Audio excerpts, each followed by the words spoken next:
മംഗളവാർത്തക്കാലം രണ്ടാം ചൊവ്വ.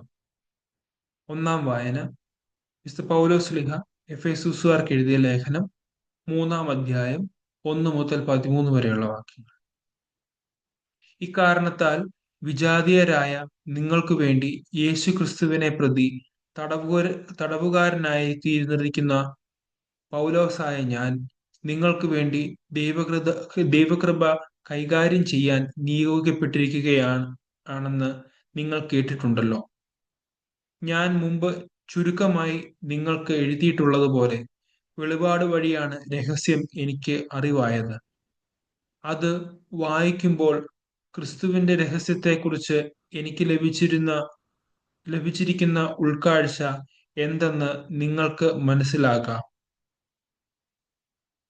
ഇപ്പോൾ അവിടുത്തെ വിശുദ്ധരായ അപ്പസ്തോലന്മാർക്കും പ്രവാചകന്മാർക്കും പരിശുദ്ധാത്മാവിനാൽ വെളിവാക്കപ്പെട്ടതുപോലെ മറ്റു തലമുറകളിലെ മനുഷ്യർക്ക് ഇത് വെളിവാക്കപ്പെട്ടിരുന്നില്ല.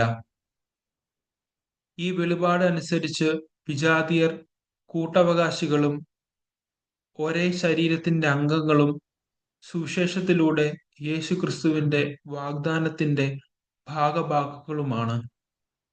ദൈവത്തിന്റെ കൃപാവരത്താൽ ഞാൻ ഈ സുവിശേഷത്തിന്റെ ശുശ്രൂഷകനായി. അവിടുത്തെ ശക്തിയുടെ പ്രവർത്തനങ്ങളുടെ ഫലമായിട്ടത്രേ എനിക്ക് ഈ കൃപാവരം നൽകപ്പെട്ടത്. വിജാതീയരോട് ക്രിസ്തുവിന്റെ ദുർഗ്രഹമായ സമ്പന്നതയെക്കുറിച്ച് പ്രസംഗിക്കാനും സകലത്തിന്റെ സൃഷ്ടാവായ ദൈവത്തിൽ യുഗങ്ങളോളം നിഗൂഢമായി സ്ഥിതി ചെയ്തിരുന്ന രഹസ്യത്തിന്റെ പ്രവർത്തനം എല്ലാവർക്കും വ്യക്തമാക്കി കൊടുക്കുന്നതിനു ഉതകുന്ന വരം വിശുദ്ധരിൽ ഏറ്റവും നിസ്സാരനായ എനിക്ക് നൽകപ്പെട്ടു.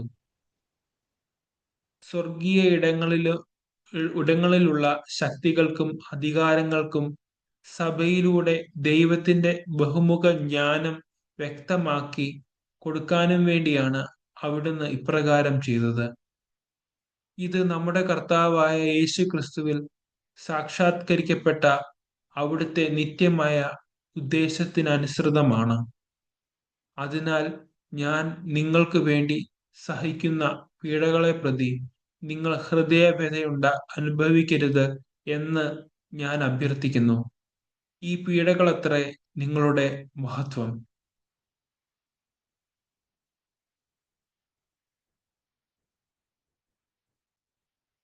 സുവിശേഷ വായന വിശുദ്ധ ലൂക്ക എഴുതിയ സുവിശേഷം 1-ാം അധ്യായം 39 മുതൽ 45 വരെയുള്ള വാക്യങ്ങൾ. ആ ദിവസങ്ങളിൽ മറിയം യൂദയായിലെ മലമ്പ്രദേശത്തുള്ള ഒരു പട്ടണത്തിലേക്ക് തിടുക്കത്തിൽ യാത്ര പുറപ്പെട്ടു. അവൾ സഖറിയായുടെ വീട്ടിൽ പ്രവേശിച്ച് എലിസബത്തിനെ അഭിവാദനം ചെയ്തു.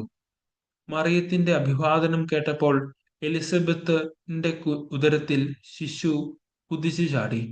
എലിസബത്ത് പരിശുദ്ധാത്മാവ് നിറഞ്ഞവളായി. അവൾ ഉദ്ഘോഷിച്ചു, നീ സ്ത്രീകളിൽ അനുഗ്രഹീതയാണ്, നിന്റെ ഉദരഫലവും അനുഗ്രഹീതം. എന്റെ കർത്താവിന്റെ അമ്മ എന്റെ അടുത്ത് വരാനുള്ള ഈ ഭാഗ്യം എനിക്ക് എവിടെ നിന്ന്? ഇതാ നിന്റെ അഭിവാദന സ്വരം എന്റെ ചെവികളിൽ പതിച്ചപ്പോൾ ശിശു എന്റെ ഉദരത്തിൽ സന്തോഷത്താൽ കുതിച്ചു ചാടി. കർത്താവ് അരുൾ ചെയ്ത കാര്യങ്ങൾ നിറവേറുമെന്ന് വിശ്വസിച്ചവൾ ഭാഗ്യവതി. നമ്മുടെ കർത്താവായ മിശിഹായ്ക്ക് സ്തുതി.